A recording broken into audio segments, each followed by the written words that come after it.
इसके बगैर किसी व्यक्ति को अपने सुख स्वरूप की प्राप्ति हो ही नहीं सकती। तो प्रश्न वही है कि अब उन चीज़ों को, उन शास्त्रों की उन बातों को समझे कैसे, जाने कैसे और कैसे उस सुख को हम प्राप्त करें।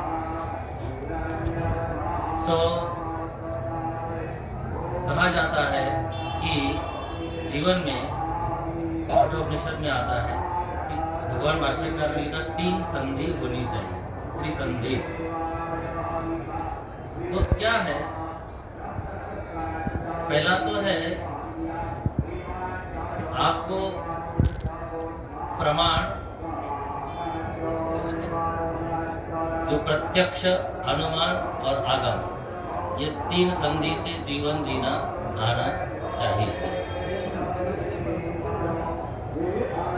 प्रत्यक्ष प्रमाण के आधार पे जीवन में बहुत कुछ निर्धारित होता है, उसे आप अगर नकार दोगे तो भी जीवन सही नहीं हो सकता।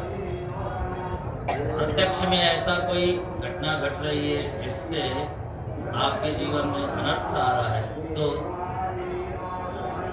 व्यक्ति को उससे सीखना चाहिए और फिर उस प्रमाण के द्वारा अपने जीवन को सही दिशा देने का प्रयास करना चाहिए।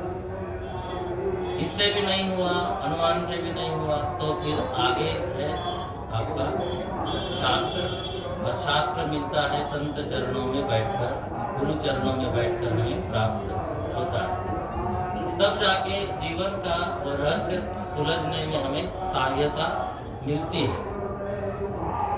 किंतु हम लोग वास्तव में अपने जीवन की तरफ अगर ध्यान दें तो हम अपने भौतिक सुखों में ही, भौतिक जीवन के क्रियाकलापों में ही उलझे रह जाते हैं।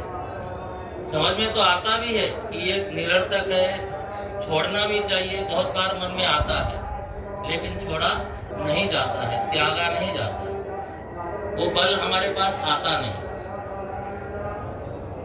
वह बल कहाँ से आएगा?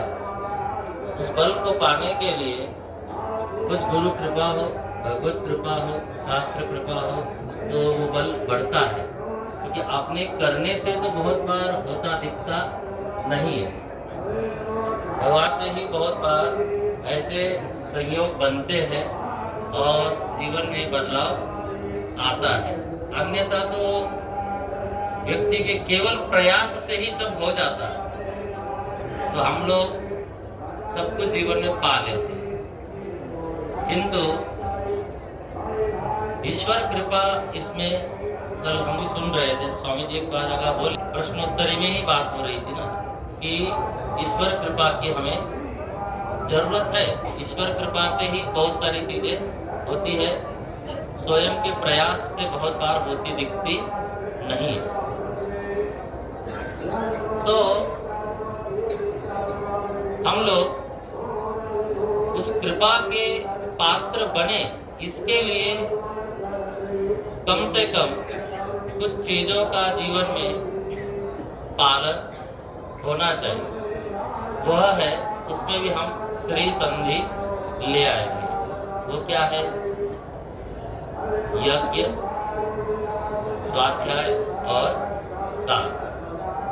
भगवान भाष्यकार के अनुसार कठोपनिषद में ये 3 चीजों को उन्होंने वहां लिया। तप के रूप में किसको लिया गया है? स्वाध्याय को तप के रूप में लिया गया। बहुत बार लोग स्वाध्याय को समझते कि ये तो खाली बेकार चीज है, इसमें समय बर्बाद कर रहे हैं, इसमें क्या तप तो कुछ है नहीं। बहुत बार पूछते भी है, महात्मा जी आप करते क्या हो? अगर आप कहते हैं पढ़ते लिखते, तो आप साधु होके पढ़ते लिखते हैं, बोलते हैं ना। तो यह भी एक बड़ा तप है। विद्यार्थी को उसको अर्जन करने के लिए टाइम देना होता है, इसलिए स्वाध्याय को तप के रूप में लिया गया।